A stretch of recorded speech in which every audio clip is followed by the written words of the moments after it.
Hello to everyone just tuning in. We're broadcasting live from the Nuzlocke City Radio Tower. I'm here with Zephyr, our studio's resident Noivern. Say hi, Zephyr. We've got a great lineup coming up for you.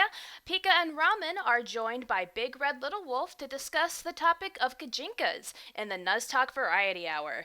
Then we'll hear from Spartan from Nuzlocke News for some very special announcements about the forum. Rounding up our broadcast, something new for you this week. It's the Debate Lockers. Klockenstein and Feymark go head to head to settle once and for all who is the better evil team, Team Aqua or Team Magma. This is Glance Sherlock, and you're listening to Nuzlocke City Radio.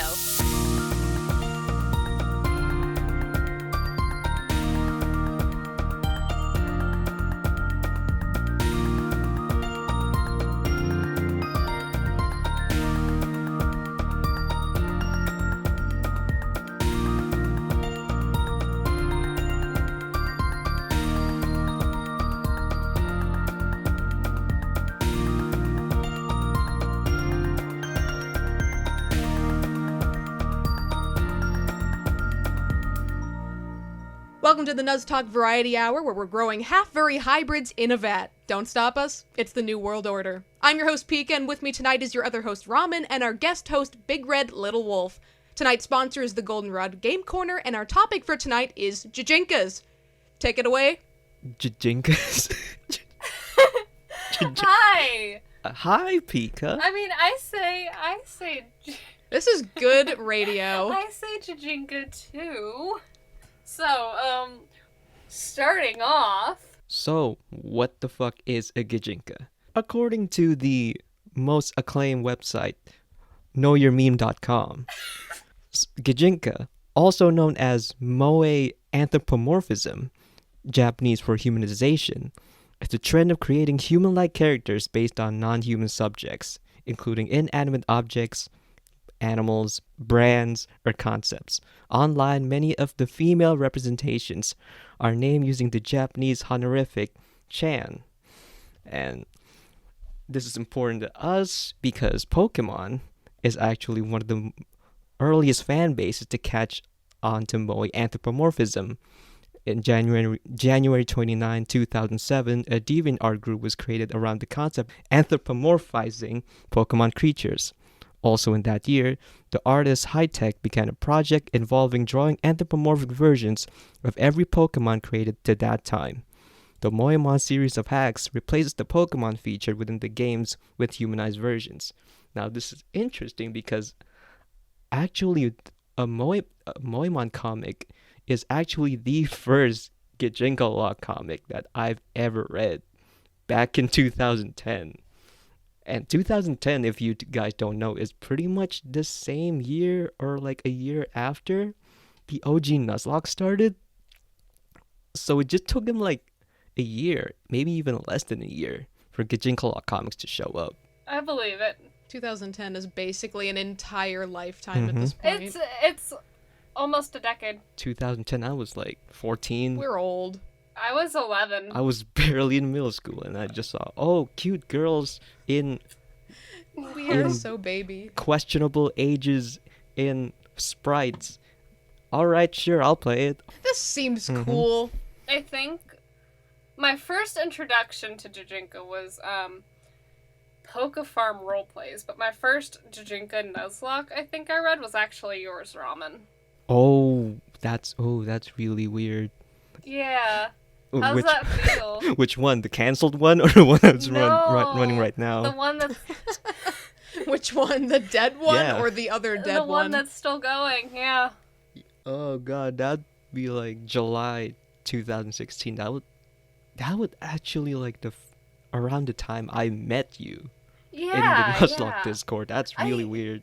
I didn't actually read all that many really early Jajinka Nuzlockes personally. And for me, Jajinkas are kind of I've only kind of seen them around the internet, like, and I was like, oh, that's kind of cool, but I never really interacted with any of it. I was just like, neat. And then, I started seeing more and more of it when I joined sort of the Nuzlocke community, and it was like, oh, this is a little bigger than I thought. More people are doing that here of all places. This is a thing that exists. So I would like to tangent for a moment with a thought that I had while you were reading off the page for Know Your Meme. Yeah. Does this mean we have to start referring to all of our Nuzlocke characters with the ending Chan? Oh, absolutely. Yes. And if you don't, I'm coming into your house and I'm gonna kill you. I only just walked in here. I walked in the building, just found out what the Jijinka was, and I'm like, oh, these are the rules? Time to kill everyone who doesn't follow them. As you can see, as I started doing my comic, I got my Japanese green card, so I have to say Chan to all my characters every time.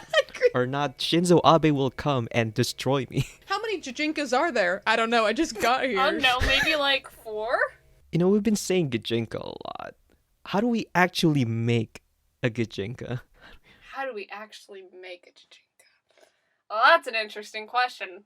What is the common process by which you go by making a Jijinka? Which, by either by, you two, or, what's the common theme that we see in Jijinkas today? Well, I personally am a furry, and I know a lot of other Nuzlockers are furries. Not me. Prerequisite, be a furry, not me. Y'all can fuck off with that shit. I'm not furry. And I'm like 1.5 in that one furry scale pick. Like, red is like a 5. You know what? You're right. I look at your Jijinka designs, and honestly, I can see you're not a furry. I can just by looking at them, they're very humanoid. Like they're more like sort of the Pokemon aspect is a little more as an afterthought. Mm-hmm. Ramen's Jijinkas are very old school, what I'd consider old school, where a lot of the Jijinka influence goes into the outfit instead of like the person design. Oh yeah. Like a lot of I see that.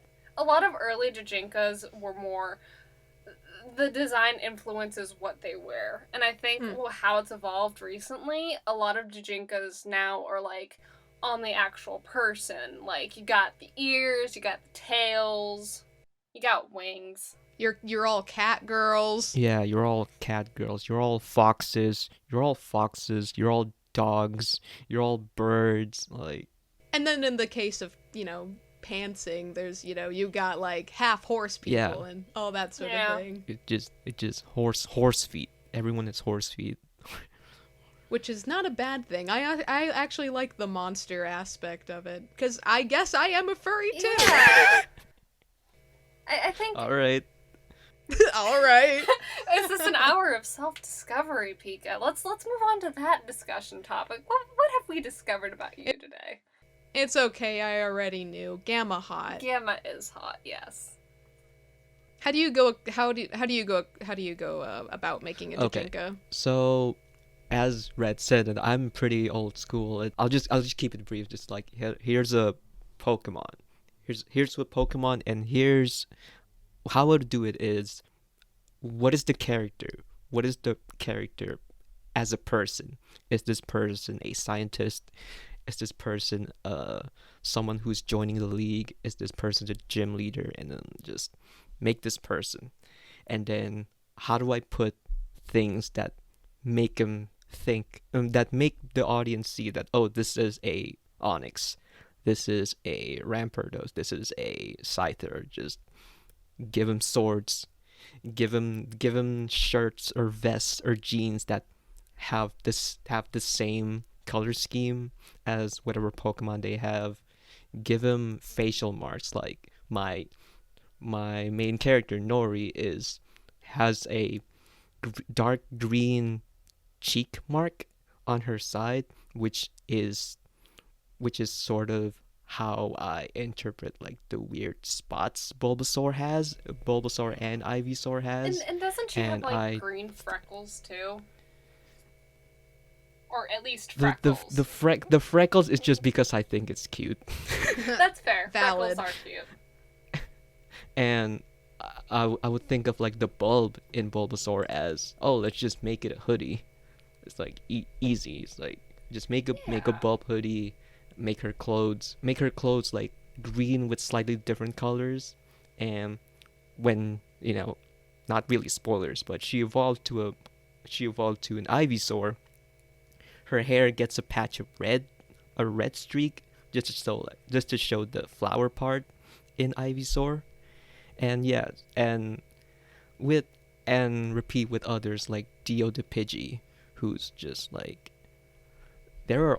I can say this, for birds, you gotta have 1 you gotta have those bird marks on their eyes. You gotta have the running down mascara. And 2, you gotta have ponchos. All birds are emo. Birds love Gotta ponchos. have the mascara. Yes, they're all emo. They're all emo. all emo. They've been wearing their mascara for 3 days. I like the difference. I like the different takes that people have in designing Jijinkas. Like Reds is also more on the opposite sort of end of the spectrum, where it's more toward the monstery end of it, like more integrated. Yeah, how do you make yours, Red? I actually found it interesting when you brought up that you looked towards certain features of Jijinkas, because even while designing the more monstrous end of things, I do that too.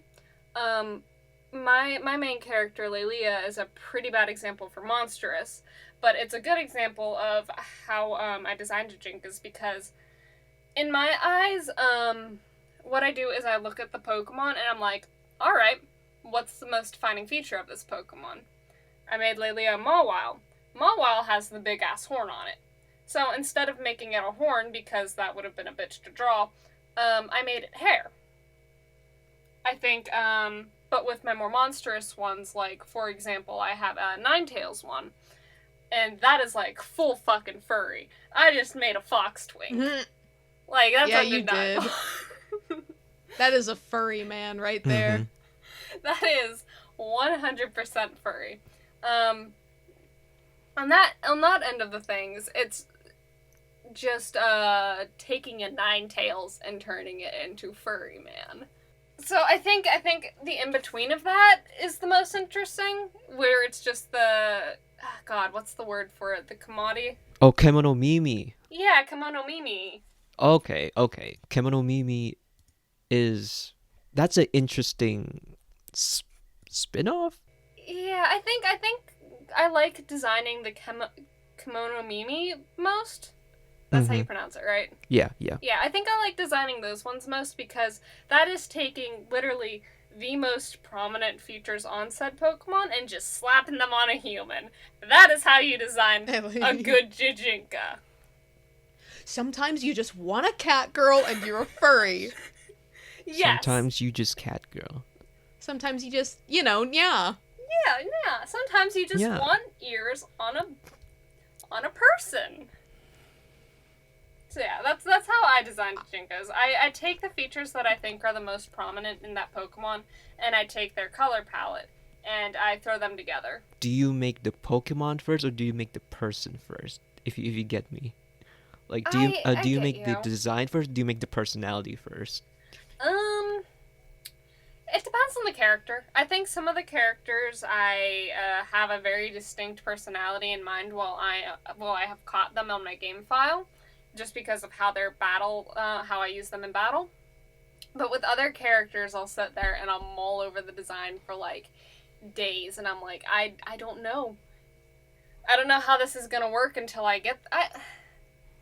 Okay, scratch that. I think I do personality first. Oh yeah, Okay. I'm with you there. Yeah, I think their personality influences a lot of their design in the end. Mhm. I also find it similar, but like again, the final result that both of us have is like completely different. Yes. Like, I think it's interesting because from the sound of it, we have pretty similar design processes, Mm-hmm. but how it ends up, you're right. That's the key difference. Like, where is that line that gets drawn between the two of them? For me, design choices were kind of design choices sort of influenced each other. When I had already designed, Lily already existed when I was decided to restart Haphazard, and then I was like, okay, I'm gonna give her curly hair, which influenced the human design. It had to have curly hair, but then the Wait, just human to was like, rem- oh, I'm just gonna to give remind this. the audience, who's Lily? Lily's the main character of my second comic, Haphazard, which is a PMD comic and not a Nuzlocke, because I don't even have a Nuzlocke. I'm an imposter. I just have an original comic called The Starshine Bright and then a PMD comic.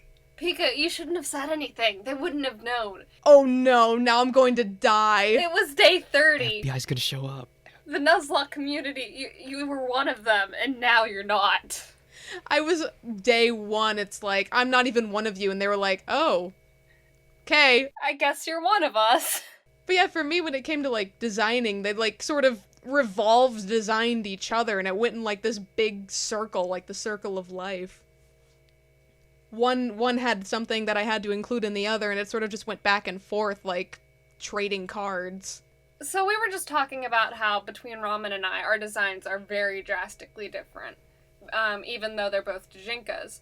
With how PMD protagonists are set up, at least from what I've noticed, a lot of the people that design their human versions of their PMD protagonists still try to carry those Pokemon traits over, but they're still forced to, like, keep them human. The problem with PMD, problem PMD sees about it is that they often design the Pokemon and they don't take into consideration what the human even looks like. They just design the Pokemon and go, okay, this used to be a human at one point, and then they don't really put a lot of thought into designing the human if they want to show them, because most of them don't in the first place.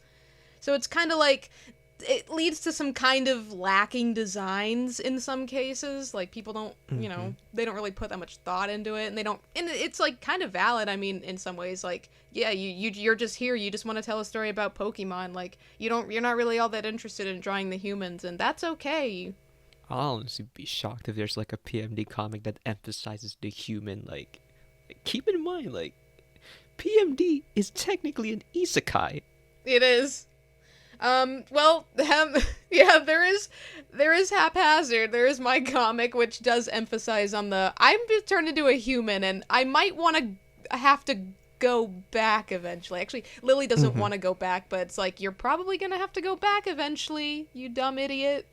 Yeah, and that's basically a lot of isekai plots, which is interesting because isekai has been around for a while, but it's only been now and maybe last year or last 2 years that like isekai has been up in the mainstream. So I really want to see the future of PMD if they really want to take like more of the human aspect of it, like what your comic is, Pika. Would you still consider the human to Pokemon to human a Jijinka? Like, I get that is the term for it, but would you still consider, like, the PMD protagonist going from human to Pokemon Jijinka-ing? Yeah, the act of becoming, like, sort of a reverse Jijinka is what it usually is. I would consider Lily's human form to be a Jijinka of the Pokemon form because I designed it after. That's, like, really meta to think about. I made the second thing before the first thing. So. Yeah, I did. I mean, I was, when I started doing Haphazard, back when it was just Lily and Thomas Vitriolic best buds, it wasn't going to be like what it is now, because when I started it, I was 15. Like, that was Baby's first comic right there. Oh, like, God, for real. yeah. I rebooted my comic pretty recently, too, and my old Jijinka run was also Baby's first comic. It's very interesting to see how that has affected the course of the Nuzlocke itself. Yeah, how it affects, like, everything. Everything's different whenever you do something like that many years later. But, yeah, I mean, I never really intended for Haphazard originally to even focus on the humans at all. It was just gonna be Red Blue Rescue Team, basically. Very vanilla, but also the partner and hero hated each other. That was the twist. Which is rare in PMD comics. That's pretty rare. Yeah. And speaking of story choices and tropes, let's talk about how, like, what exactly are the story tropes and the things that make you or us specifically want to do Gijinka, or just simplified, like, why did we make a Gijinka lock? Why do people want to make Gijinka lock? Why do people read Gijinka lock? For me personally, it's about the relationships.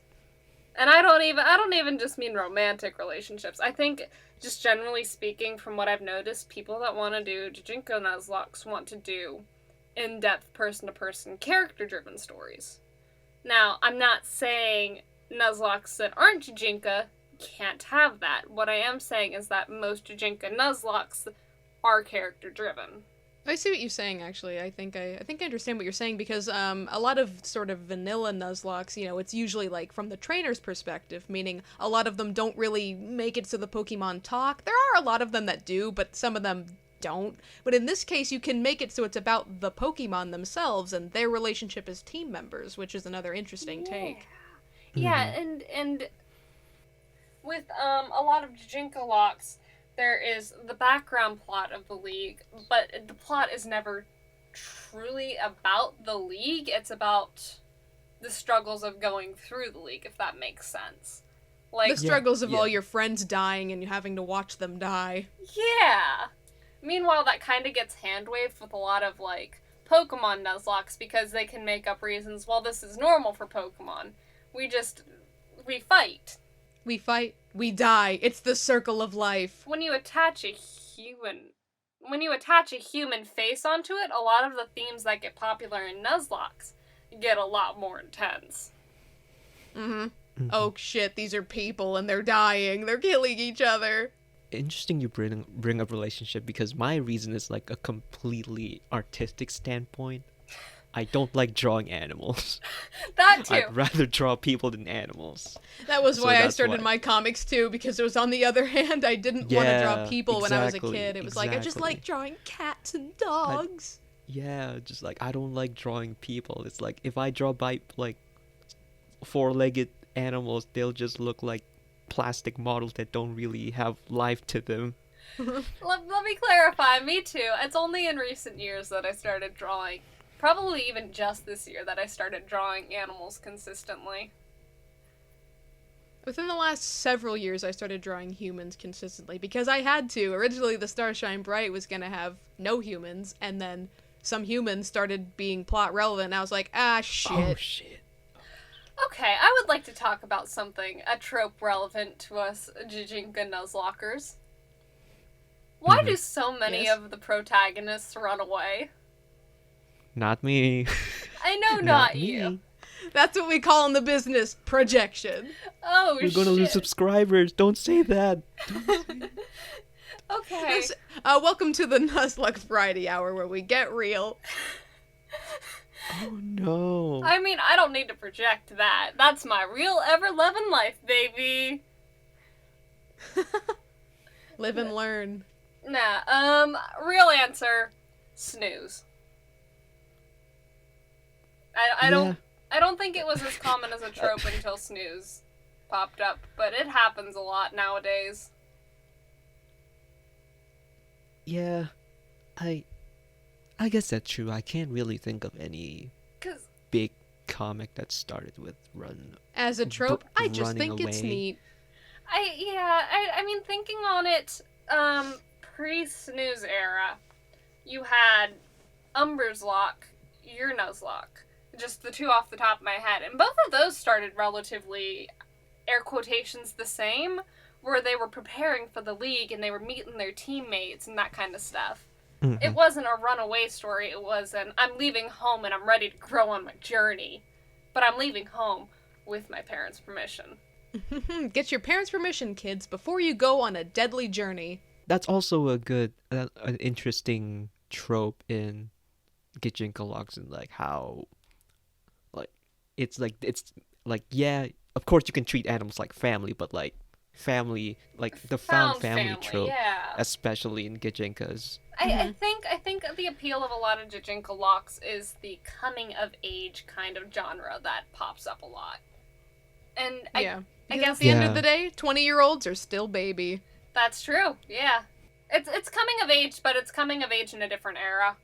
Like, it's not coming of age from child to teenager, it's coming of age from teenager to adult. Mm-hmm. That's also an interesting point. It's like with Pokemon, with you can get away with like kids going in journeys. You can't really get away with like a 12-year-old Gijinka going through a journey on his own and recruiting random strangers. That's true. Yeah, you can't really not on your own. No, I mean there are Nuzlocks with children characters, but Yeah. not a lot yeah. of them have their protagonist. Actually, no. Snooze's protagonist is a 14-year-old. I forgot.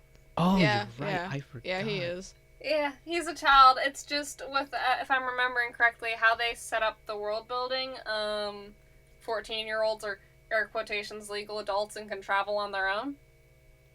So I think the important aspect of it isn't child, it's world building seen as being old enough to travel. Your protagonist is like 16.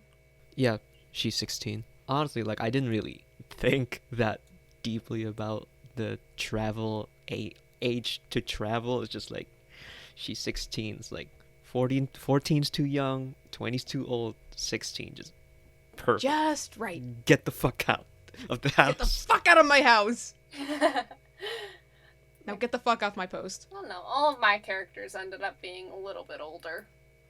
18 plus. Mm-hmm. A lot of mine are too, but it depends on their species and what that means too. Yeah, that's true. Also, I guess my comic isn't technically about the League, so, like, I have a little bit more leeway. I think, Like, how... can you talk about? Is it spoilers to talk about what your story is about? Like, is there gonna be any League at all? Like, is it even going to be I mean, any traditional, like, leveling up or whatever? I can kind of talk about it, because I can tangent it into, relating it to a lot of Jujinka Nuzlocke. So for me, the League is, government, basically. Like, imagine if you combined wrestling with government, and you have one section of your government, and you just gotta fight to it the top Hunger Games style. I think that's a pretty common trend with Nuzlocke, though. But I guess going back to the question of making it about me. Yes, gamers, it's time to get real egotistic hours. No, I think, for me, the appeal was less about, fighting in the League and that kind of stuff, and more about, you know, creatures and traveling and the appeal of exploring a world. Like, without going into spoiler territory, the appeal for me for Jujinka runs is traveling and learning. And I think that's a theme you find in a lot of Jujinkas. Yeah. Jujinka runs. So I decided to focus more on that instead of the aspect of growing in through the League. I want to grow in through the traveling aspect. Hearing you talk is like, it just kind of makes me dawn on me. It's like, wow, I really am in the old school mentality of like Gijinka locks, even though it's like Burn Away and my comic is like in the same year, because mine is just like, I just finished a League Green Nuzlocke. I'm gonna make a comic. I'm gonna put Gijinkas, and I want to draw cool shit. That's all I did. I'm left over from the old times. To be fair, I feel like, let me say two things. One, I feel like the type of things you're into are very shoujin anime. So that shows... Shonen, yes. Yeah, shonen, sorry. So the appeal of that shows in your Nuzlocke with how you draw fights and how you handle your characters. But also, I think despite the fact that you and Snooze published your runs around the same era, it was kind of like you're leaning back into what you knew. Snooze is growing into something else. Does that make sense? Like, does that sound insulting at all? Yeah. No. I completely understand that. I think the route Ramen took is very valid. I mean, I keep using that word. Everyone does these days, but I don't know.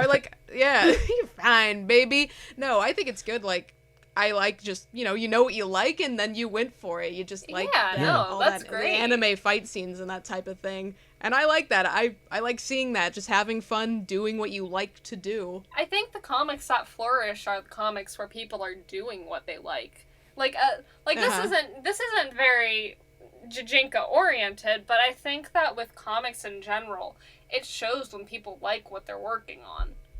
Like, if there's no heart to it, then you can see when there's no heart to it. One more thing I want to bring up about how comics find their own individuality is Ringlock. Ringlock absolutely found its own originality, and it's like 6 years older than both Snooze and Mine's comic. I think it's the oldest active comic on the internet. Oldest active Jujinka Nuzlocke comic. Yeah, sorry. yeah.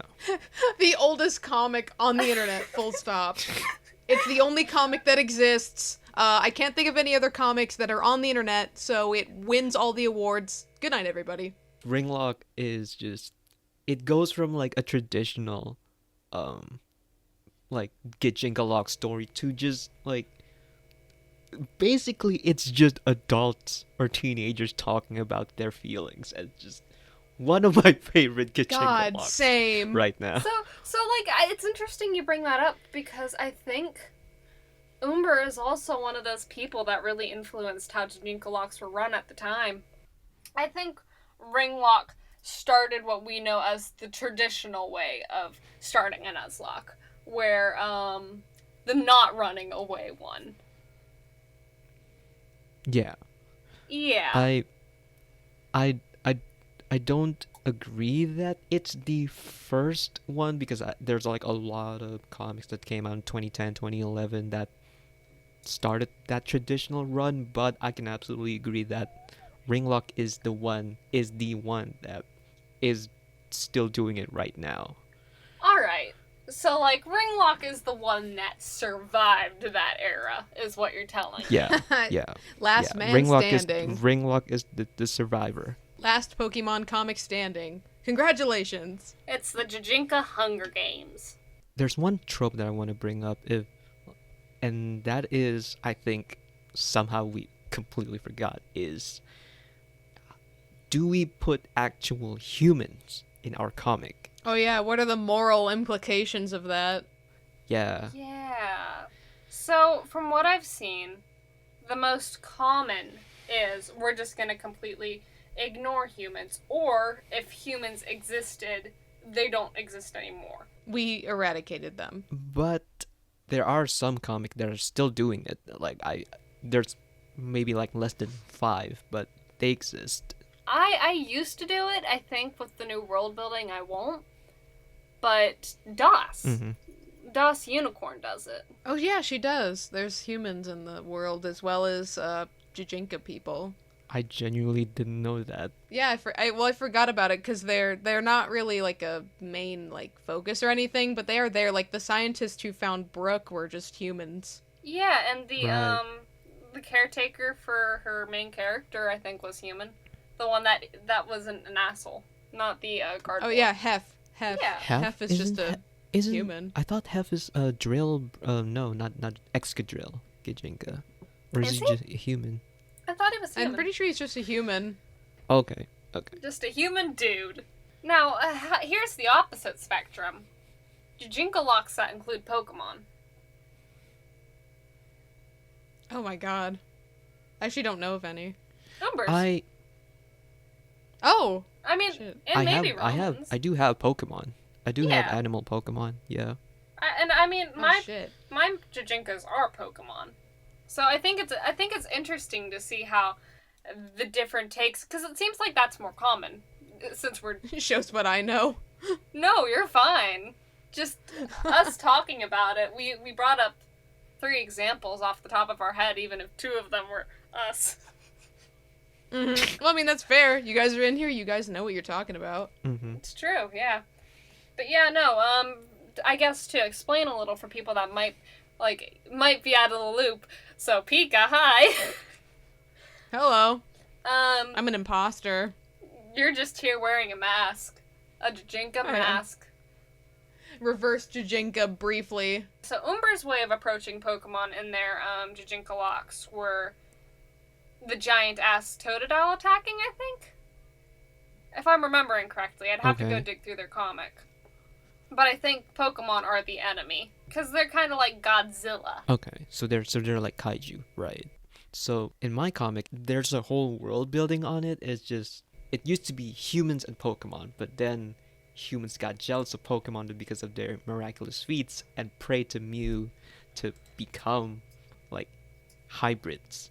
And they become that, and like in the Gijinka Bible said, all is good. The Jijinka Bible said, all was well. The Jijinka gods! But then Gijinkas got greedy and destroyed half the world, and then Arceus like, no, you can't do that, I'll punish you.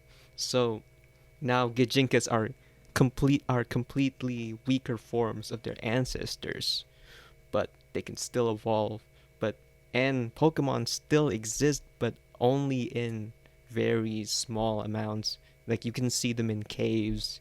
You can maybe see them as exotic pets. Can your Jijinkas talk to Pokemon? No, they're animals.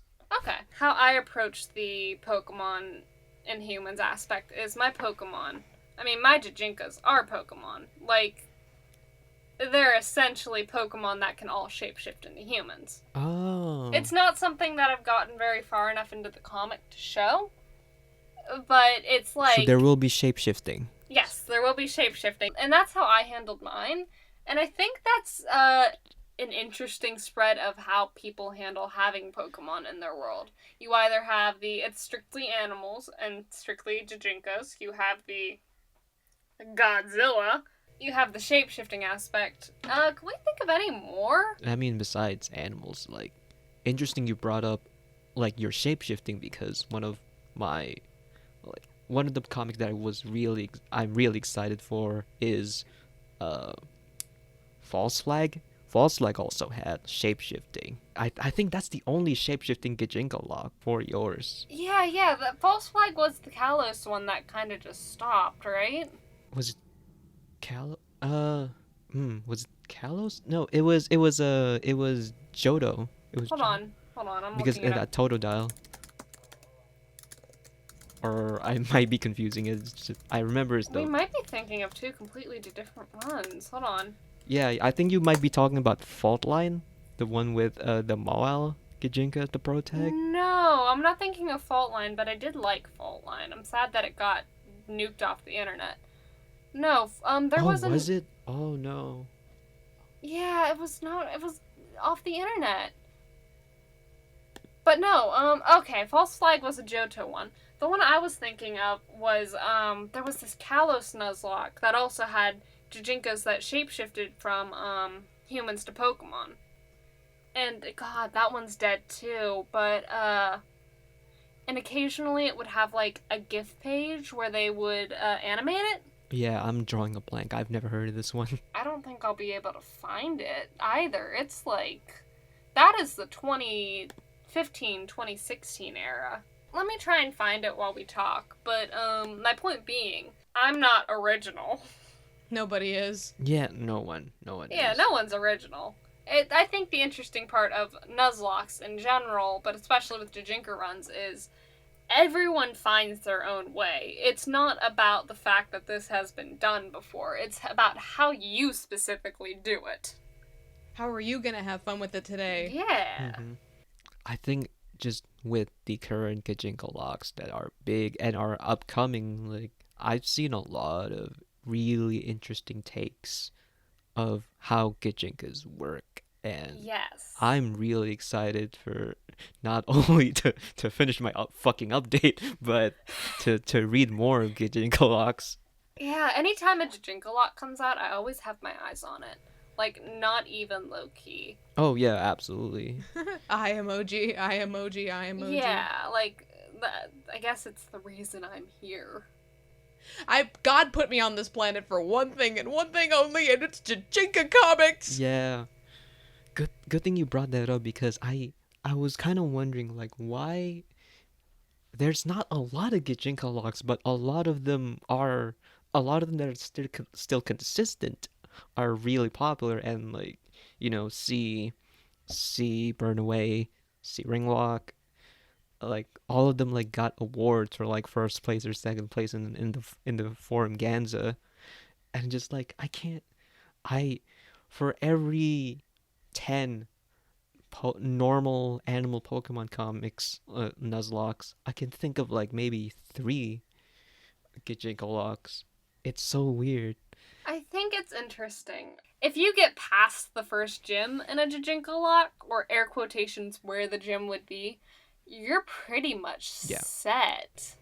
If you get out of your first chapter as any webcomic, you're set. You're here for the long haul. Now, I have another interesting thing to bring up. The world building entrance prologue. Yeah, like the old Yeah. style, the old style of Nuzlocke Yeah. in general too, but with Jijinka locks too, having an opening be like a prologue that explains how your world works. Yeah, I don't know if that's as common nowadays. Granted, and I might get some beef for saying this, I've never been a fan of it. I think that for world building to work to begin with, you need to make your people invested in your characters. Because world Yeah. building, at its core, should be directly affecting your characters. Mm-hmm. I'm with you 100%. Like, I feel comics that I really love, not even like not even Nuzlocke comics, just like comic that I love, just like show you the character and then show you how the world works and how does it interact with the character by piece by piece by piece. Bit by So bit. now you get to see, oh, that's how the world works, and that's how this character lives in this world. And Feed that's me that why, exposition slowly. Let me savor it. yeah, And this is just related to making stories in general. But one of the parts about world building and making a world that feels lived in, you have to... World building can't just in your face exist. You need to show and not tell. Like, the best example I've ever gotten from that is putting spray paint on the background of buildings, or just mentioning it in your writing even, that these things exist, because it makes the world feel like it exists outside of your character. Mm-hmm. Does that make sense?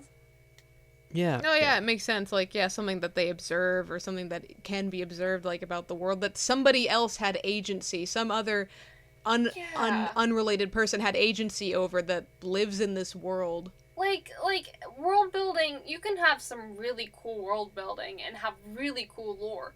But if that lore if we haven't been introduced to a character that lore is like actually actively affecting, then the lore isn't, it's just not... It doesn't really have as much weight.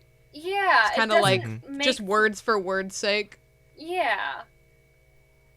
This is something that's actually, like, still really common in the PMD community. You still have a lot of comics that start off with, like, a prologue that sort of goes like, oh, and there was a war once, or, and, oh, you know, the Arceus made the world, and that sort of thing. Like, it doesn't really start off with an introduction. There are a lot of them that are like, I want to have an overarching plot, and I am gonna tell you straight up that there have been some shit going down.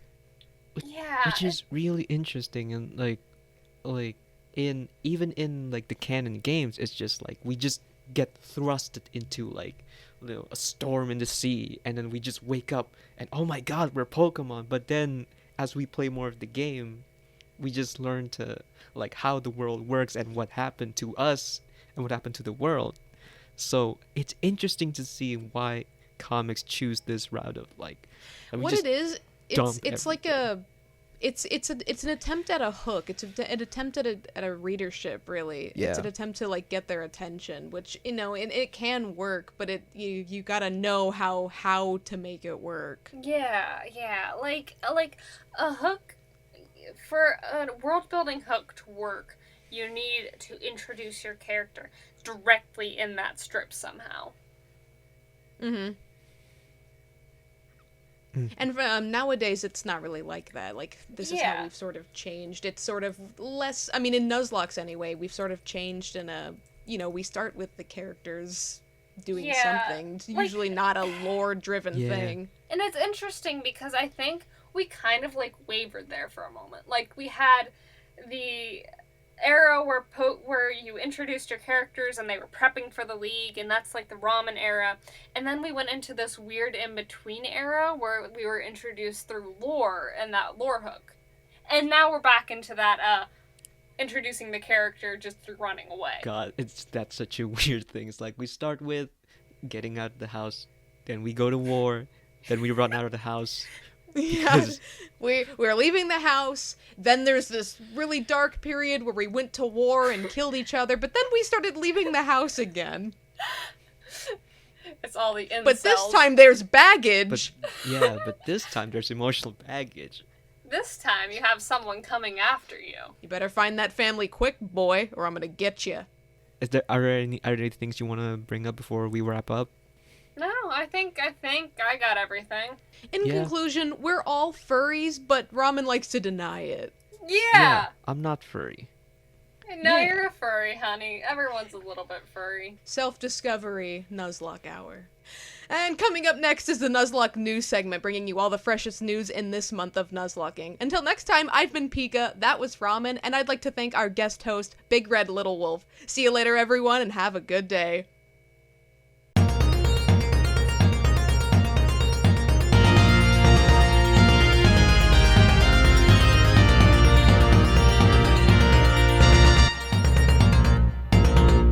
Good evening, and welcome to Nuzlocke News. I'm your newscaster, Spartan. First on the docket tonight, I would like to congratulate everyone for raising $884 during the 24-hour fundraising stream. That brings our total amount donated to $1,784, an impressive sum that blew our goal right out of the water. The first 1,000 will cover 3 years of the Nuzlocke Forum's membership on Zenforo, and the remaining money will be donated to an animal welfare charity. The exact organization will be determined soon. A Waylord-sized thank you to everyone who organized and participated in the stream. We hope you all had a great time. Fans of the original Nuzlocke comic, rejoice! Nuzlocke has just announced on Twitter that episode 12 of Hard Mode is almost finished, so be on the lookout for that update. This month, from our featured team, Big Red Little Wolf sat down with Ancient Nine, an accomplished artist who pens Milo's from Home, a mystery dungeon run, and Undefined, a reboot of Nine's previous comic, Journey for Truth. The interview comes complete with insight into Nine's process, as well as beautiful examples of their work. Gangster Garchomp wrote a lovely feature for Quill Rose Renaissance, highlighting the intriguing premise and fresh characterization. Renaissance is a story lock that is fresh off hiatus, and Quill Rose writing proves just as imaginative and strong as ever. Chatter has been abuzz with featurettes this month. We chatted Black Plague by Rasty Rat, which is a yellow comic with charming dark humor. We also chatted Unfamiliar Faces by Oberly, a randomized screenshot run of White 2, and finally Found Family by Rainbow Robin, a colorful story lock just in time for Pride Month. As always, the Nuzlocke community is full of fun activities and events members can partake in. Everyone is welcome to sign up for UCL2, a daring challenge where participants must complete all 7 generations of games with one Nuzlocke rule set of their choosing. Sign-ups continue all through 2019, and you have 1 year to complete the challenge from the day you sign up. Along the way, you're welcome to chill and support your fellow challengers on the UCL Discord server. To learn more about UCL2, please contact Stormer.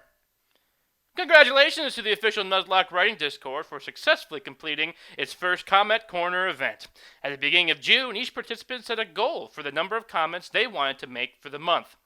Throughout the event, members earned points and badges for hitting milestones, keeping fan challenge runs alive with activity. On June 22nd, they surpassed their goal with over 200 comments. Good job, everyone. If you missed out on this Comment Corner, never fear. The event will run again in the near future. If you are interested in participating, simply join the official Nuzlocke Writing Discord and keep an eye out for future announcements.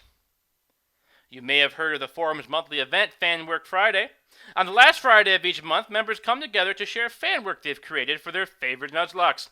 Next month will feature a secret fanwork exchange event. Those who sign up will be assigned a run to create something for. Could be art, fan fiction, memes, or whatever else you can think of. The theme for this month is School's Out. Sign-ups for the exchange close on July 5th, but even if you miss the deadline, you're more than welcome to submit fan work for a run you appreciate. Fanwork Friday will run on July 26th. Attention all Storylockers! If you post your run on AO3, there is now an official Nuzlocke Forums content collection where everyone can compile their work in one convenient location. If you would like your run to be part of the collection, please contact 13th from our very own feature team. Additionally, if anyone has their run posted on DeviantArt, the forum now has an official group, and we want your Nuzlocks to be a part of it. Links to both those places are in the description below. Want to become a featurer? Do you want to help enrich our community with a project just like this podcast? Well, both the feature and contributor teams are now accepting applications. Simply fill out the forms below. It's time once again to shine our spotlight on 2 runs worthy of note. Master Briss has graced us with another installment of his Game of Chance series. Game of Chance, but in red. Join Briss as he battles his way through the original red version with one of the most complicated and intricate rule sets on the forum. Another feather in the cap for the Brissverse. Many of you may remember a run near and dear to our hearts, Nuzrook by Dragon Wolf Rook. The famed comic celebrated its 7th year anniversary this February, and if you're looking for a good bout of nostalgia, it's well worth revisiting. Join Rook, Kindle, Scout, Mystery, and the rest of his charming cast as they take you on a feel-good romp all over again, or experience it for the first time. Links to both of these fine runs are in the description. All spotlighted runs are submitted by forumers, so if there is a run you feel deserves special attention, please let us know in the Google form below. Finally, the moment you've all been waiting for. After months of planning, plotting, and so much coding by our staff, the new Nuzlocke forum on Zenforo will be open to the public shortly after this broadcast airs. Say goodbye to Tap and Talk and make your way over to our community's new home, where a beautiful layout and exciting new features await you. And be prepared to port your runs over. Be on the lookout for official announcement with more information and a link to the site. This has been Nuzlocke News. Stay tuned for the pilot episode of the Debate Lockers and a final farewell from your radio hosts. This is Spartan, signing off.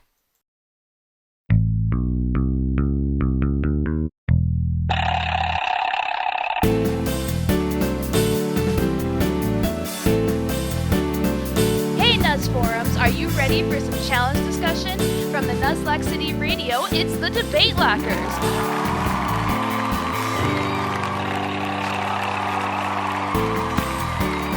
Where comedic forum fighters fight with facts and funny, and you decide the winner. Now, here's our fresh from the freezer host, Don Mechanizer. Yay! Hello, Nuzlocke Forums! Welcome to our first ever Debate Lock, where we put the challenge, and sometimes the cuss, back into challenge discussion. It's going to be great seeing our fine forum put the Pokemon hard facts into our classic Pokemon hard mode. Now, let's meet our first ever debaters. This user has comedic timing down pat. He's always punctual, and don't tick him off, or you'll catch these hands. It's Clockenstein. Oh my god. Oh no. I'm physically going to die. Say hi, Clock. Hello. All right, and this Fae friend takes the word comic to every definition, so remember to mark that one down for your notes. It's Faemark! Oh, fuck the top of talk. That's all I gotta say about that.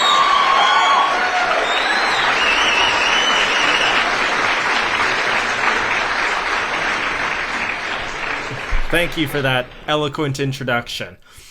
Your debate today is a hot topic, and the discussion could get deep. We're talking Team Aqua versus Team Magma. Looking to expand the landmass, or causing the high seas to get higher, they are so important to the plot of both of the original Generation 3 games and their remakes in Generation 6.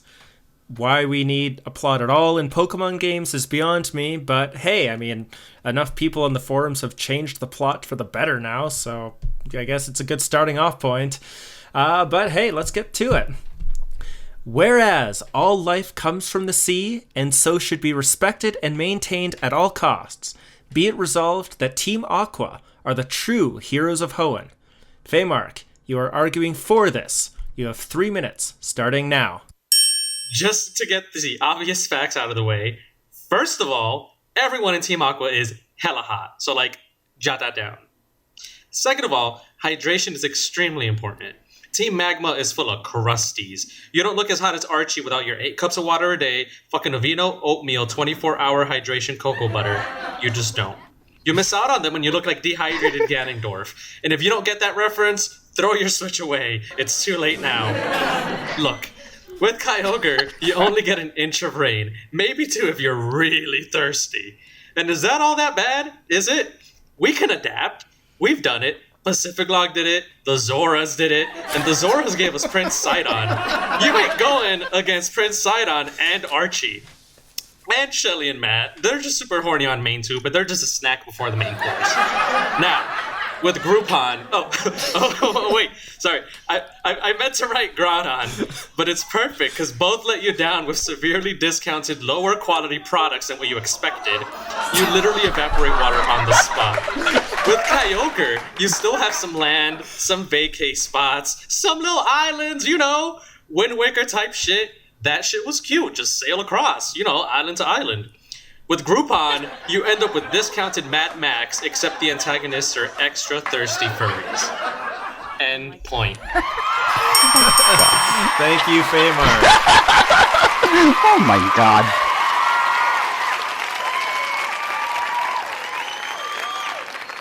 Thank you, Famark, for those high economic policy arguments. Now, to tell us why the fiery passion of Team Magma burns the brightest, here's a smeltering argument from Klockenstein.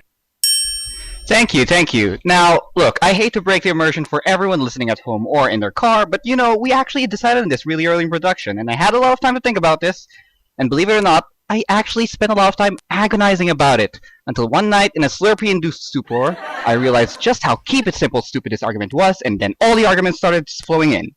To start it off, let's begin with the obvious. Let's compare bases. Now, Aqua sets off their base in a cove. Off Lit Cove. Okay, sure. Now, Magma. Magma sets up their base in an active volcano. I mean, can you get any more metal than that? But Clark, at least in Lit Cove, I'm not gonna drink first. Lady! Take a 5-minute drive, go straight south to Lava Ridge, you can't miss it. What do they have? Hot springs. Friends, this whole debate over Magma and Aqua is like saying land versus sea. And a vote for Aqua is a vote for the sea. But sure, Clark, I wanna fucking run. Well, get in line, but excuse you. Look, I know we're all millennials trying to get a taste of that sweet oblivion, but no! No! People! Only 2.5% of the water on Earth is fresh water. And you're saying we should expand the sea?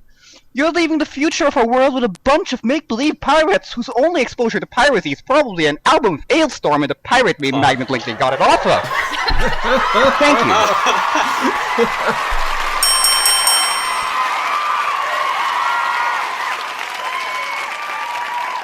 Thank you, Clock, for that really moist debate there. Alright, well, now it's time for the bare knuckle round, where our debaters will get heated and try to rain on the other's parade. Try to be reasonable and weather each other's arguments, so you can airlock the debate downpour in your favor. Precipitation is mandatory, so get out your best dry humor and earn that victory rain dance on Cloud 9. Go ahead. All right. I have to take this because I take very serious issue as a very proud gay man. You called their base at the volcano a base? There's nothing but a machine there. Where's the sleeping quarters? Where's anything to do? Clearly, Magma didn't think things through. Oh, well, I see an office in your cove. I don't see anything else there. What do you do there? Do you just type up everything? Oh, let me just fix up my reports, Archie. That's where we keep our master balls. Thank you very much. Yeah, like 2 electrodes. Yeah, well, it's an explosive place. Yeah, well, I don't need explosions. I got a volcano to do it for me. Oh, well. That'll work out so well. That'll work out so well. Yeah, and how did it work out for you? Oh, wait, they blocked in your cove. Yeah, because our job was done. Hello. Once we're done with our base, we could just take over the rest of the world. We have pirate ships for that. Yeah, maybe Mobile homes, after man. we Mobile bury homes. you in the land, what happens then? You're not gonna have pirate ship for that, baby. Okay, I'm sorry. Whose legendary's underwater? Oh, wait a second. Both. And that's the bare knuckle round, everyone. Thank you. Well, that's as good a place as any to end it off there. Thank you very much for those spicy debates there. It's time now for the firing line. In my hand, I have a list of questions on Aqua and Magma, brought to you by Rain and Sun's weather outlet. Rain and Sun's, for when you expect it to last more than 5 turns. Oh my god. Alright.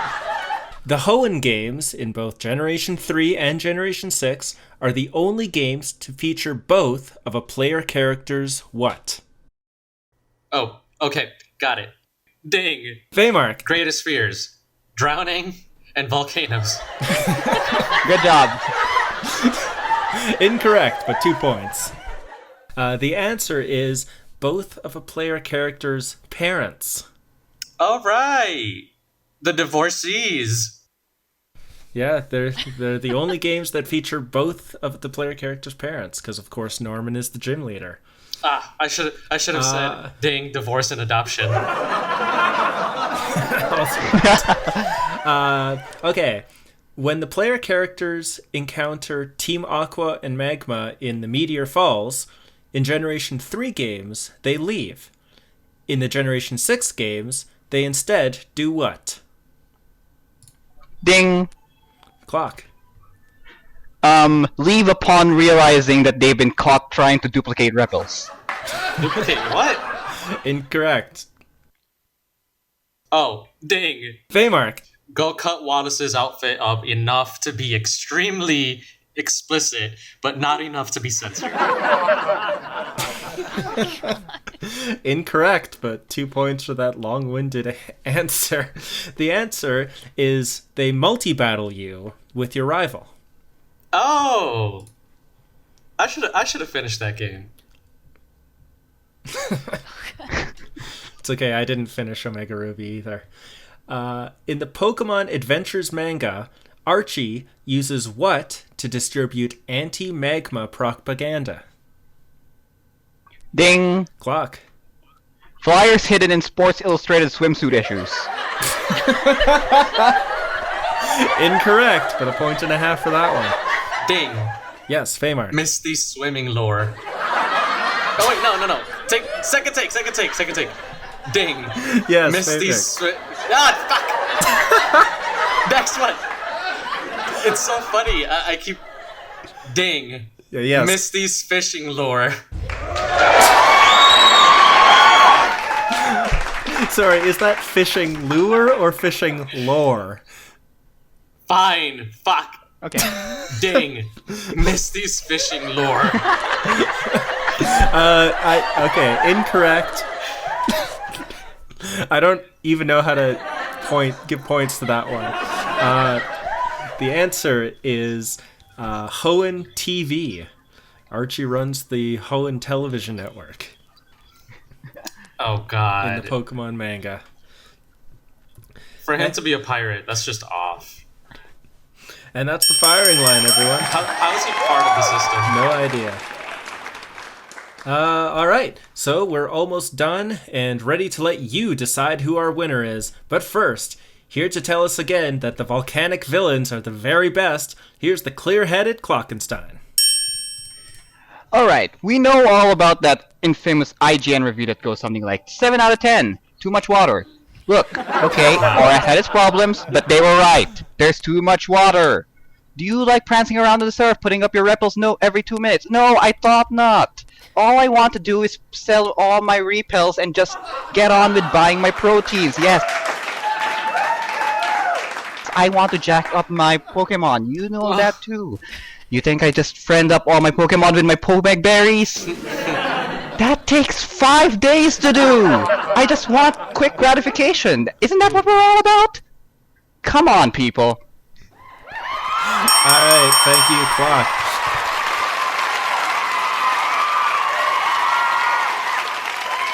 And here again to tell us that he's proud to protect the pirates, here's the illustrious Feymark. That's close. Oh no. I was lost thinking about Archie the entire time. Alright, Clock. You can't look me straight in the eye and tell me that Team Magma isn't just a furry incel community that clearly has no exterior decoration ability. If you really think about it, isn't there a reason when we look for life on other planets we look for water? Isn't there a reason why you find both Groupon and Kyogre deep under the sea? Is there not a reason why, for the sacred thought holiday of Halloween, we have sexy pirates and not sexy furries? I know why. You know why. It's because Aqua is superior.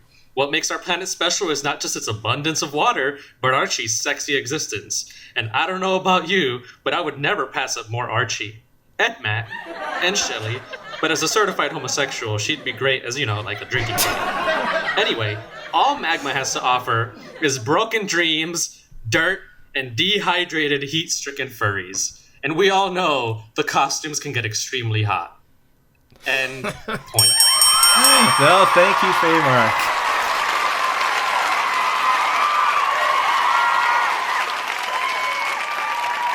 All right, well, it is up to our audience to decide on a winner. Will it be Faymark with his tiresome tirade for the Tides, or Klockenstein with his fiery hot passion for Team Magma?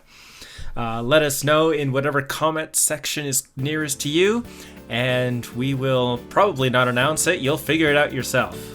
But that will do it for us for tonight. Thank you again to Faye and Clock for their excellent debating.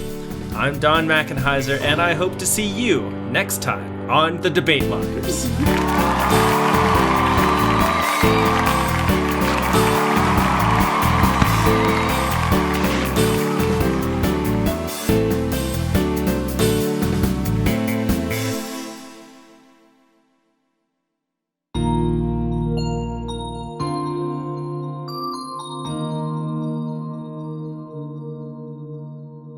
Hey guys, in Ultra Sun and Ultra Moon, just in Sun and Moon, in Gen 7, they made all the Ultra Beasts look like characters in the games, all the NPCs, the important characters, and then they didn't do anything with it, and I'm mad about it. First of all, symbolism is important in your games, but also, same. Because, I remember when Sun and Moon were coming out, which is wild because we're living in an era where it feels like it just came out yesterday on the internet. Oh, yeah. I can still go on Tumblr and find fan theories about it.